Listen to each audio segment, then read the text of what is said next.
안녕하십니까. 저희는 종교와 동물이라는 주제로 발표하게 된 구세희, 김수연, 양주연, 최보원입니다. 현재 우리는 동물들과 공존하며 살아가고 있습니다. 그리고 동물에 대한 인식은 날이 갈수록 변화하고 있습니다.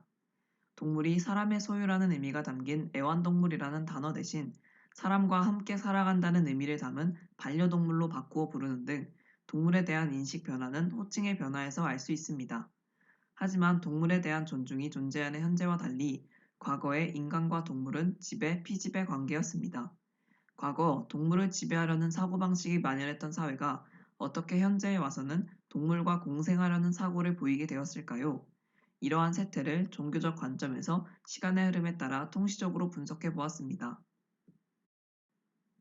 먼저 과거 종교의 경전이나 사상 속에서 볼 수 있는 동물의 신학적 의의입니다. 그 중에서도 기독교를 먼저 알아보겠습니다.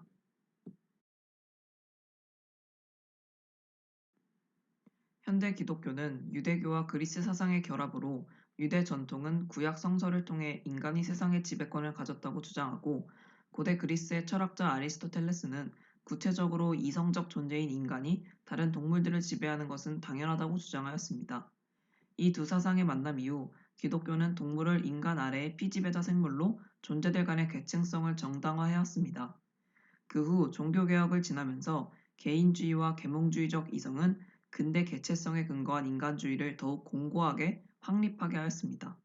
결과적으로 동물은 인간의 목적을 위해 존재하며 그 자체로 어떠한 도덕적 지위를 갖지 못한다고 보아온 사상들과 함께 기독교 전통적 신학 내에 동물에 대한 차별적 인식은 지배적 흐름이 되어 왔습니다.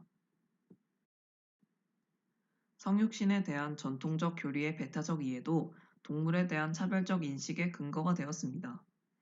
인간의 육체 안으로 오신 하나님이 인간 구원만을 위해 오신 것으로 이해하는 입장이 지배적이었는데 이는 비인간 동물과 전체 피조 세계에 대한 하나님의 사랑과 모든 생명에 깃들어 있는 성령의 활동을 진지하게 숙고할 수 없게 만들었습니다. 사실상 비인간 피조물들에 대한 무관심과 무책임 그리고 더 나아가 그들의 신학적 고려의 대상이 아닌 것으로 격화시키는 이론적 토대가 되었습니다. 중세의 신학자인 안셀름은 성육신이 가져온 구원의 영향은 인간만을 위한 것임을 명확하게 기술하기도 하였습니다. 화면에 보이는 창세기의 두 가지 구절은 인간 중심의 생태관을 형성하는 데 큰 기여를 하였습니다. 꽤 오랜 기간 동안 하나님의 형상이라는 개념은 인간의 능력 혹은 소유, 자산 등으로 이해되어 왔습니다. 누군가는 하나님과 육체적 유사성을 가지는 것이라고 생각했고 토마스 아퀴나스는 사고하는 능력을 하나님의 형상이라고 생각했습니다. 다른 피조물과는 다르게 하나님의 형상으로 만들어진 인간은 다른 피조물들이 가지지 못한 특별한 능력이 있다고 생각했고 이것은 마치 인간이 다른 피조물보다 뛰어나다는 것으로 인식되었습니다. 땅을 정복하고 다스리라는 성서 구절 또한 인간 중심적 생태관을 형성하고 자연을 훼손하는 인간의 행위에 정당성을 부여하는 성서 구절로 이해되었습니다. 결국 기독교의 창조론이 자연을 비신격화하고 비신성시함에 따라 자연에 대한 외경심이 사라지고 자연은 단지 인간의 필요를 충족시키는 대상물로 전락하였습니다. 그로 인해 인간은 자연을 도구적 가치만을 갖는 대상으로 보게 되고 자연의 무분별한 남용을 부추기는 결과가 초래되었습니다. 다른 종교에서도 동물이 어떻게 여겨지는지 알아보겠습니다. 힌두교의 베다 경전에서는 피조물을 죽이지 않는 일이 구원에 있어서 중요하게 여겨집니다. 화면에 보이는 구절은 베다 경전에 적혀 있는 구절을 인용한 것입니다. 힌두교인의 사고 속에서는 고기를 먹는 일을 도덕적으로 부정하게 여깁니다. 고기를 먹는 과정에서 폭력을 행사하는 전뿐만 아니라 고기를 먹는 일 자체를 폭력으로 여기며 고기를 유통한 자 또한 모두 고기를 먹은 것과 다름없다고 여기고 있습니다. 힌두교에서 동물을 보호하려는 또 다른 이유로는 인간이 환생하여 동물이 될 수 있다고 보기 때문입니다. 불교에서는 신자가 지켜야 할 5가지 계율 중 첫 번째로 불살생을 둘 만큼 불살생을 중요한 계율로 여기고 있습니다. 생명을 죽이는 것을 꺼리는 것입니다. 불교에서는 생명이 있는 모든 것들을 예외 없이 불성이 있으며 누구나 올바른 방법으로 수행하면 깨달음을 얻을 수 있다고 봅니다. 유교의 가르침은 군신, 부자, 부부, 형제, 부모 등 인간 사이의 예에 치중해 있고 동물에 대해서는 상대적으로 관심이 덜하다고 알려져 있습니다. 다음 구절은 논어에서 공자가 한 말을 인용한 것입니다. 자로가 제사를 위해 희생되는 양을 살리려 하자 공자는 서운함을 감추지 못합니다. 공자는 동물의 생명보다 인간 사이의 예가 더욱 중요하다는 입장을 갖고 있습니다. 도교도 자연 친화적인 사상이 주를 이루고 있습니다. 이 이야기에도 생명을 소중히 여기는 관점이 담겨 있습니다. 아무리 정성을 들여 사육한다 하더라도 돼지의 생명을 빼앗는 것은 인간 중심적이라는 깨달음을 주고 있습니다. 유대교는 창세기 1장을 근거로 채식을 이상적으로 여기고 있습니다. 유대교에서 역사상 가장 뛰어난 성서주석학자인 라씨는 하나님께서 아담과 하와에게 피조물을 죽여서 고기를 먹는 일을 허락하지 않으셨고 오직 푸른 풀만이 그들이 먹을 수 있는 전부였다고 해석합니다. 이러한 견해는 랍비 아브라함 이븐 에스라, 라이모니데스, 나흐마니데스, 랍비 요셉 알보 등에 의해서 지지되어 온 유대교의 주된 관점입니다. 나흐마니데스는 더 나아가 동물이 인간과 가까운 능력을 지니고 있음을 주장하기도 했습니다. 이슬람교의 경전인 꾸란에서는 하나님께서 동물을 창조하셨음이 나타나고 있습니다. 동물을 포함한 모든 피조물이 하나님을 찬양하고 있고 하나님께서 그 모든 것을 알고 계심을 분명히 합니다. 더 나아가 동물을 인간 공동체의 일부로 바라봅니다. 다음 첫 번째 구절에서는 동물에 대한 우호적인 모습을 볼 수 있고 두 번째 구절에서는 동물을 잡아먹었을 때에 대해 이야기하는 것을 볼 수 있습니다. 필요한 경우나 동물을 먹지 않도록 꾸란에서 규정된 경우가 아니라면 고기를 먹을 수 있다는 의미이긴 하지만 꾸란에서 동물을 음식으로 사용하기를 적극적으로 권장했다고 보기는 어렵습니다.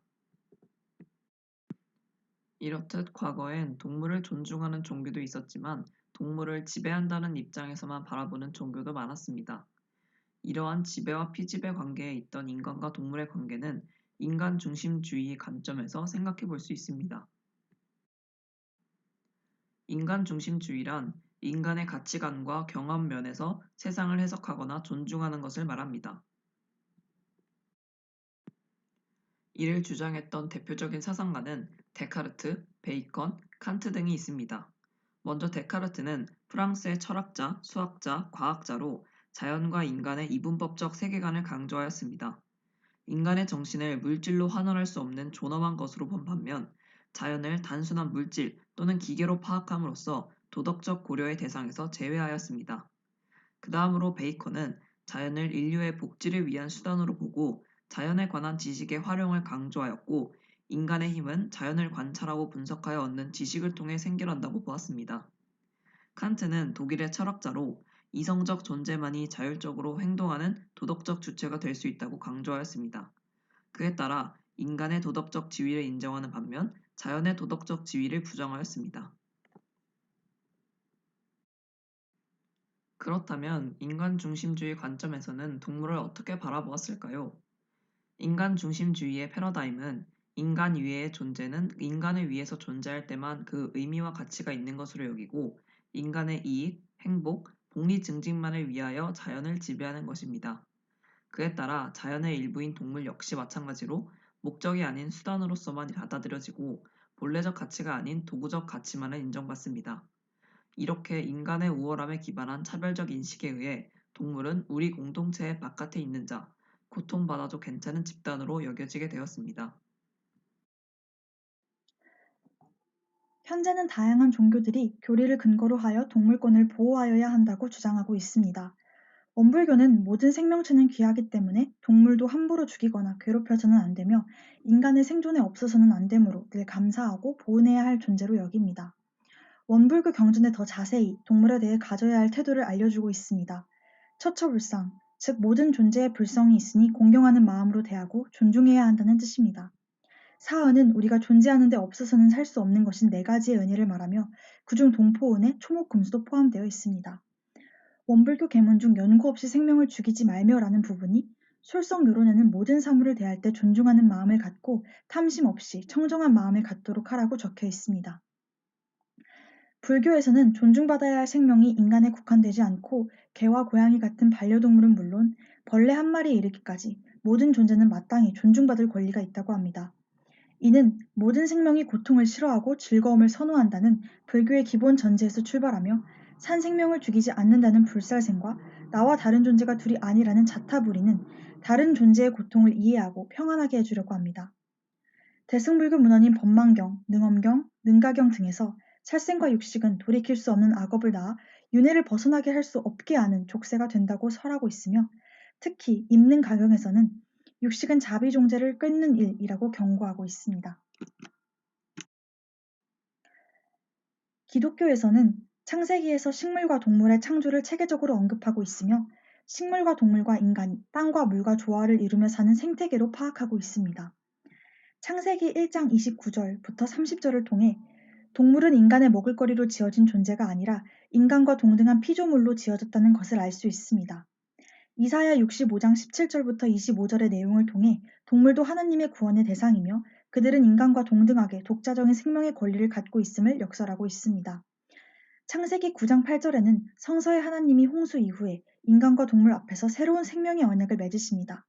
그렇다면 자연은 인류와 하등 관계가 없이 살아남을 수 있는 독자적 권리가 있는 이야기로 동물은 결코 인간 아래 종속된 존재가 아니라 인간의 옆에서 인간과 동등한 삶의 권리를 지닌 하나님과의 동등한 계약의 당사자로 보아야 한다고 합니다.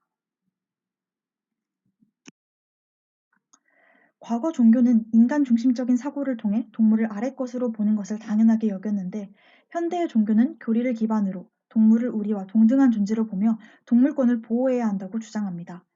종교의 정신과 경전에 적혀있는 교리들은 과거나 현대나 같으며 변하지 않을 텐데 종교를 근거로 한 동물에 대한 관점이 완전히 달라진 것에 대해 의문이 들었습니다. 이러한 의문에 대해서 사실은 종교가 변화하는 것이 아니라 인간이 종교를 해석하는 관점이 달라진 것은 아닐까 하는 생각이 들었습니다.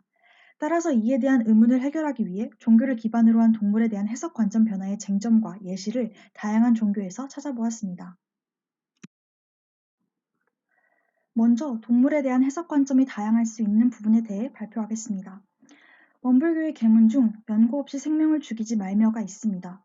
연고의 경우에는 정당방위, 예를 들면 중병이어서 약용으로 쓸 경우, 농사할 때 해충부재 등을 인정하고 있지만 이것도 악용에서는 절대로 안 된다고 되어 있습니다. 이러한 부분에서 연고의 경우 정당방위의 기준이 어느 정도인지도 관점마다 해석이 변화할 수 있습니다. 또한 생명을 죽이지 말아야 한다는 부분에서 동물을 인간이 함부로 해할 수 없다는 것을 의미하면서도 연고 없이라는 말에서 동물을 인간의 수단으로 사용하는 것을 어느 정도는 허용한다고 해석될 수도 있습니다. 가톨릭은 가톨릭교회의 교리서를 통해 종교의 교리가 다양하게 해석될 수 있음을 알 수 있습니다. 가톨릭교회 교리서 2장과 7절을 통해 동물을 이웃으로 사랑하라고 해석하며 자연계 전체에 대한 존중으로 해석할 수도 있지만 도둑질의 대상에 동물을 포함시키는 것을 보아 소유의 측면에서 동물을 바라본다고 해석할 수도 있습니다. 2415항은 인류의 공동선을 위한 것으로 해석하면 여전히 인간 중심적인 시각으로 보일 수도 있습니다. 2416항으로 동물의 존재 의의를 말하면서도 2417항을 통해 합당한 한계의 기준에 대한 애매성을 드러냅니다. 하지만 동물에 대한 도구적인 관점이 있다는 것은 명확히 알 수 있습니다. 2418항에서는 동물은 인간이 애정을 주는 존재로 생각하며 인간과 동물이 동등한 관계가 아니라고 해석할 수 있습니다. 종교를 해석하는 관점에 따라 동물에 대한 관점이 변화한 예시에 대해 말씀드리겠습니다. 과거의 가톨릭이 동물에 대한 관점이 지배적이었던 이유는 로마 가톨릭의 메인 패러다임이 토마스 아퀴나스적 패러다임이었기 때문입니다. 매우 인간 중심적이며 인간이 구원의 중심이고 다른 생명들은 기계의 부속품처럼 보는 관점이 내재되어 있었습니다. 동시대에도 존재했었던 모든 피조물이 창조주에 의해 창조가 된 것이라면 창조주가 영이기 때문에 모두 영이 담겨져 있다는 프란체스카 관점이 현 세대에 더 집중해 있는 것이라고 볼 수 있습니다. 기독교에서의 동물학대의 뿌리는 서구의 이성중심적이고 이분법적인 시각에서부터였습니다. 물론 서양의 많은 학자들이 동물과 인간을 동등하게 보지 않았던 것도 기독교의 동물학대 관점에 영향을 많이 주었습니다. 성서에서 이 동물학대의 관점을 찾아보자면 유대교의 경전 히브리 성서, 곧 기독교의 구약 성서 창세기 1장 28절 하나님이 그들에게 복을 주시며 그들에게 이르시되 생육하고 번성하여 땅에 충만하라, 땅을 정복하라, 바다의 고기와 공중의 새와 땅에 움직이는 모든 생물을 다스리라 하시니라 라는 부분일 것입니다. 이를 과거에는 인간이 신의 형상에 따라 만들어졌으며 세상을 다스리고 정복할 지배권이 주어졌다고 해석하며 동물에 대한 인간의 지배권을 당연한 것으로 여겼습니다.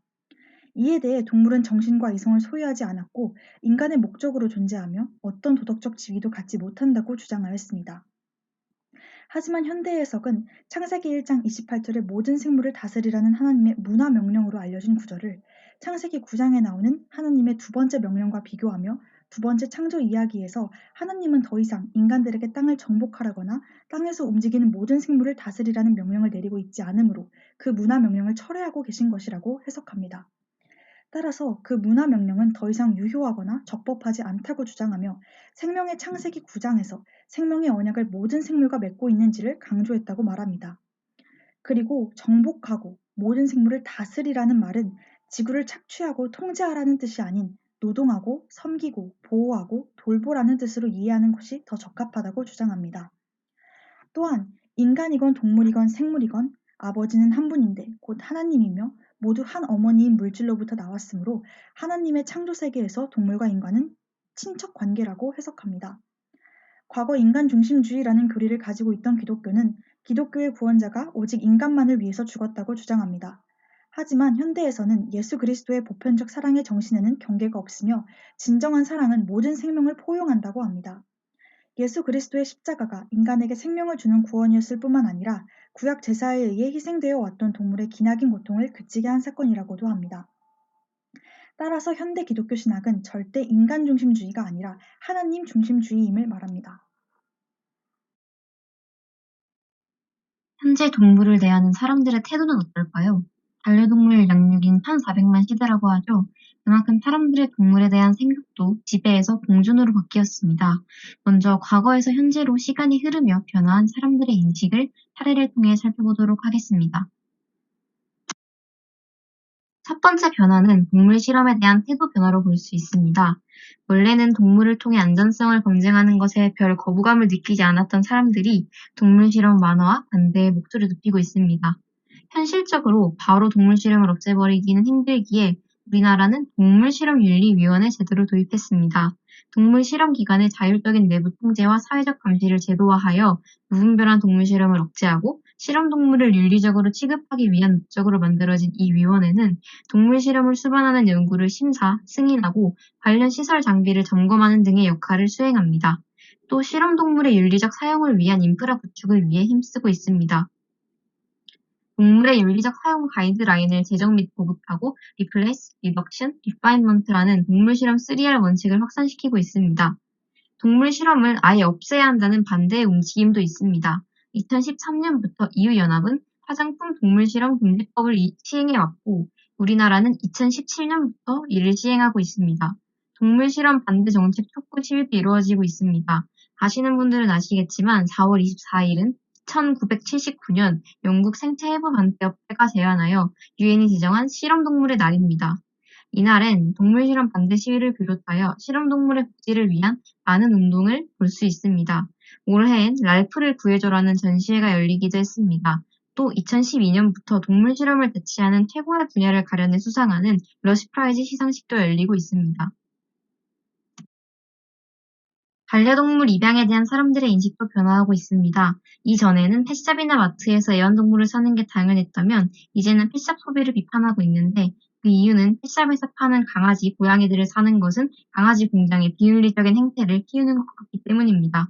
강아지 공장 퍼피밀은 상업적 목적으로 강아지를 사육하지만 위생 상태나 동물 복지 기준을 상당히 위반한 생산시설을 일컫는 말입니다. 열악한 조건과 위생에서 비롯된 건강 문제는 물론이고 공장에 갇혀 부족한 사회화와 목욕과 강제로 떼어놓아 분리불안을 만드는 명백한 동물 학대를 아무렇지 않게 강행하는 비윤리적인 시설입니다. 심지어 목욕은 강제 임신과 출산을 하고 자신이 낳지도 않은 개에게 덫을 줍니다. 오랜 공장 생활로 아기를 잘 낳지 못하면 제왕절개까지 시킵니다. 평균적으로 개가 1년에 3마리를 낳는다면 강아지 공장의 어미개들은 1년에 50마리 가까이 되는 수의 강아지를 낳게 됩니다. 사람들은 이러한 사실을 알게 되며 펫샵 불매를 말하고 있습니다. 또 애니멀 호더도 비난을 받습니다. 제대로 된 관리를 해주지 못함에도 과한 숫자의 동물들을 키우는 애니멀 호더들은 법적으로 학대임을 명확히 하고 있습니다. 2018년부터 법에서 학대로 규정되었고 20년도부터는 그 형량도 커졌다고 합니다. 그러나 아직 제대로 된 처벌 사례는 없습니다. 아까 언급했던 이유로 피샵 소비를 비난하는 사람들은 특히나 연예인 등 인플루언서들의 피샵 소비를 비판합니다. 어릴 적 주변에는 시추, 말티즈, 푸들과 같은 견종이 유행하였다면 10년 정도 지난 지금은 기숑, 포메라니안, 웰시 코게들의 견종이 유행하고 있습니다. 이렇게 유행처럼 번지는 견종 골라 키우기에 연예인들의 피샵을 통한 품종변, 묘 소비가 영향을 준다는 것입니다. 그리고 유기견, 유기묘 입양을 위해 노력하고 있습니다. 나라에서 운영하는 국가동물보호센터부터 동물과 함께 행복한 세상, 행동하는 동물사랑, 다솜, 동물자유연대 등 민간단체까지 유기동물들의 입양과 복지를 위해 노력 중입니다. 가축동물들이 겪는 피해에 공감하여 비건을 실천하는 사람들도 늘어나고 있습니다. 가축동물은 공장식 농장에서 고통받으며 자라납니다. 전염병과 살처분은 공장식 출산에서 빈번히 일어나는 일입니다. 전염병이 돌지 않기가 더 어려울 정도로 끔찍한 환경에서 동물들이 태어나고 키워지고 죽임을 당하기 때문입니다. 우리가 먹는 고기의 99% 이상이 공장식 축산에서 생산됩니다. 강제로 번식되어 탄생한 수많은 새끼 돼지는 태어나자마자 마취 없이 강제로 이빨이 뽑히고 꼬리가 잘립니다. 비좁은 축사에서 받는 극도의 스트레스로 인해 다른 돼지의 꼬리를 묻어뜯을 위험을 방지하기 위해서입니다. 병아리들은 태어나자마자 암수로 관별됩니다. 수평아리들은 상품성이 없다는 이유로 그라인더에 갈리거나 파스사하고 암평아리들은 몸이 망가질 정도로 밤낮 없이 알을 낳도록 강제당하거나 스스로 뿔마디가 골절될 만큼 살찌워집니다. 암소들은 우유 과잉 생산으로 유방염을 앓고 다리를 접니다. 이러한 공장식 축산업의 끔찍함을 알게 된 사람들이 고기 소비를 줄이고 비건을 실천하는 방향으로 나아가는 경우가 늘고 있습니다. 여러 마케팅에서 비건을 사용할 정도로 대중화되고 있죠. 과거와 달리 현재는 가축동물도 고통을 느끼는 존재로 바라보는 시선이 많아지고 있는 것입니다. 두 번째로 콘텐츠 사업들도 변화하고 있습니다. 대표적인 것이 TV 동물 농장입니다. 인간 중심의 사회에서 벗어나 인간과 동물, 그 진정한 커뮤니케이션을 추구하는 동물 전문 프로그램을 만들고자 하는 기획 의도로 만들어진 이 프로그램은 지금까지도 오랜 시간 사랑받고 있습니다. 사람과 같이 사는 반려동물, 동물원의 이야기, 그리고 희귀동물에 관한 내용을 다루며 지금은 유튜브 채널도 운영하고 있습니다. 상대적으로 최근 생긴 프로그램들도 있습니다. 세상에 나쁜 개는 없다 별칭 새나개와 개는 훌륭하다라는 프로그램입니다. 반려견의 문제 행동의 원인과 해결책을 제시하는 프로그램들입니다. 이 프로그램들은 개보다 양육자에게서 잘못을 찾아 솔루션을 제시하는데 이를 통해 동물을 보호해야 할 존재로 바라보는 변화한 사람들의 인식을 볼 수 있습니다. 또 반려동물 유튜브, 웹툰 등의 힐링 콘텐츠도 유행하고 있습니다. 유튜브 채널 재롱잔치, 나니아빠 등등을 비롯하여 노고나기, 게레나다, 포테툰 등 웹툰까지 여러 반려동물 관련 힐링 콘텐츠들이 쏟아집니다. 촬영을 위해 동물을 입양하는 사람이 생기는 거 아니냐는 우려도 나올 정도로 동물 콘텐츠는 꾸준히 많은 인기를 얻고 있습니다. 더 람쥐, 고래의 비밀과 같은 동물의 삶을 밀착 취재한 다큐멘터리부터 실험동물, 유기동물들, 고통받는 동물의 삶을 다룬 다큐멘터리까지 많은 다큐멘터리가 존재하고 만들어지고 있는데요. 이를 통해 우리는 인간의 동물의 삶에 대한 관심을 확인할 수 있습니다. 또한 동물들의 끔찍한 삶을 담은 다큐멘터리는 사람들에게 경각심을 주기도 합니다. 세 번째는 동물보호법 제도의 변화입니다. 우리나라 동물보호법은 1991년 제정된 뒤 2007년 1월 법률 제8282호로 전면 개정된 후 2010년 5월 일부 개정되었습니다. 이 법률을 통하여 동물에 대한 학대 행위의 방지 등 동물을 적정하게 보호, 관리하기 위하여 필요한 사항을 규정하고 있습니다. 동물의 생명과 안전을 보호하고 복지를 증진하여 생명의 존중 등 국민 정서 함양에 이바지하는 것이 목적입니다. 우리나라보다 동물 복지가 좋은 국외를 살펴보면 독일어권 국가인 독일, 스위스, 오스트리아나 프랑스 등 유럽 국가가 선진적인 동물 입법을 가지고 있는데요. 동물을 물건이 아닌 지각이 있는 존재로 규정하는 국가들이 늘어나고 있는 추세입니다. 우리나라도 이를 따라가고 있습니다. 동물보호법은 동물학대 금지, 맹면보험 가입, 소유권 관련 규정, 농장동물, 동물복지 정책, 동물의 사치와 폐기물 개념 등의 내용을 담고 있는데 동물 생산업 규제 강화, 동물 학대 금지 행위 등의 확대 등 개정안의 내용을 보면 현재까지도 사람들의 인식이 계속해서 변해감을 확인할 수 있습니다. 아까 언급했듯이 실험동물에 대한 사람들의 동정 여론이 커졌기에 실험동물에 대한 법률이 만들어졌습니다. 실험동물 및 동물 실험의 적절한 관리를 통해 동물 실험에 대한 윤리성 및 신뢰성을 높여 생명과학 활동과 국민 보건 향상에 이바지하는 것을 목적으로 하죠. 이 법률에 따르면 식품의약품안전처장은 실험동물 사용 및 관리에 관한 정책의 수립, 추진 등을 담당하며 동물 실험시설에는 실험의 윤리성 확보 등을 위해 실험동물 운영위원회를 설치 운영해야 합니다. 이를 이어 2020년에는 동물 대체 시험법 제정안을 발의했습니다. 동물 대체 시험법의 개발, 보급 및 이용 촉진에 관한 법률안으로 동물을 실험에 사용하지 않으면서 첨단 기술을 활용해 의약품, 화장품 등의 안전성 및 효과성을 평가할 수 있는 과학적인 시험법을 촉진하자는 이야기를 합니다. 이 외에도 동물원 및 수족관의 관리에 관한 법률, 야생생물 보호 및 관리에 관한 법률, 자연환경보존법, 해양 생태계의 보존 및 관리에 관한 법률, 화장품법 등이 추가로 제정되어 있습니다.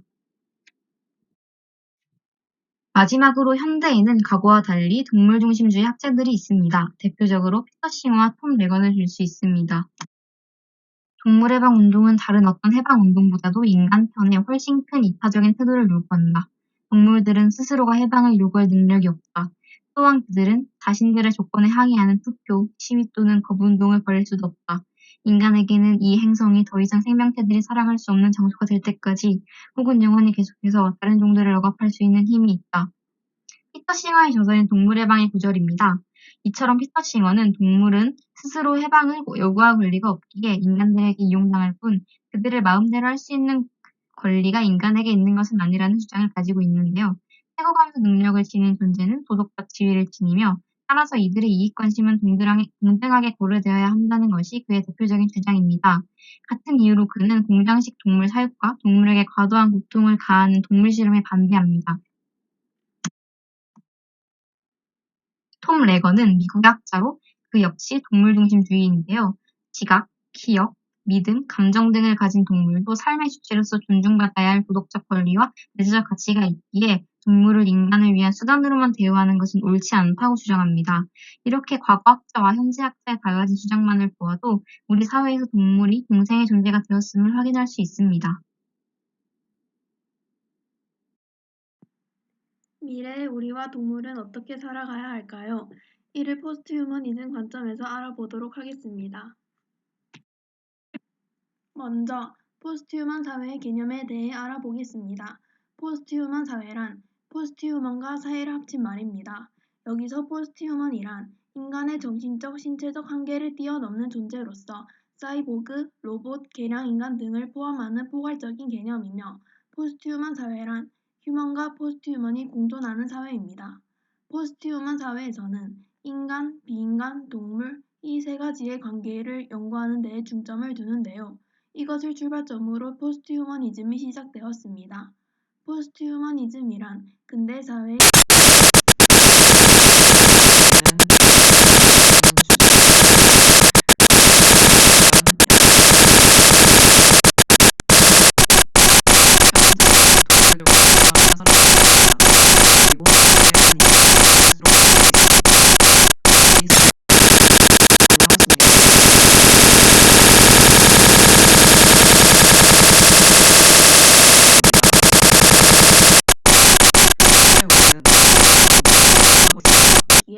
거대한 공장식 가축 산업을 일으키게 되었습니다.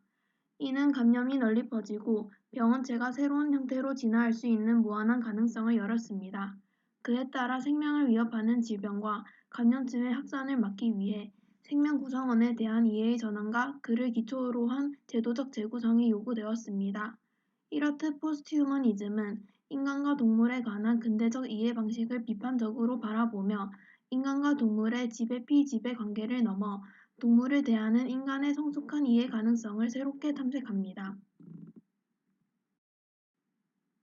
인간과 동물을 넘어 미래의 인간과 자연은 어떻게 해야 공존하며 살아갈 수 있을까요? 먼저 이성 중심 사고의 한계를 극복할 필요가 있습니다. 이성은 인간과 동물의 차이를 두는 중요한 논거로 해석되어 왔습니다. 하지만 동물도 초보적인 논리에 근거한 이성작용을 하고 있습니다. 이렇듯 우리는 이성을 근거로 하여 인간과 동물 사이의 우위를 가리거나 차이를 만들어서는 안 됩니다. 더 나아가 인간 외의 생태계 구성원과 구성물에 의미를 두는 지구 건강을 생각한다면 지구 생태계 구성원 모두의 일정 부분 권리를 인정해야 하는 광범위한 해석의 노력이 진행되어야 합니다. 또한 대표적인 세 구성원인 인간, 비인간, 동물의 유사성과 차이점을 살피며 지구 생태계 내에서 각각의 위치를 명확히 하여 각각에 맞는 권리를 인정해야 할 것입니다.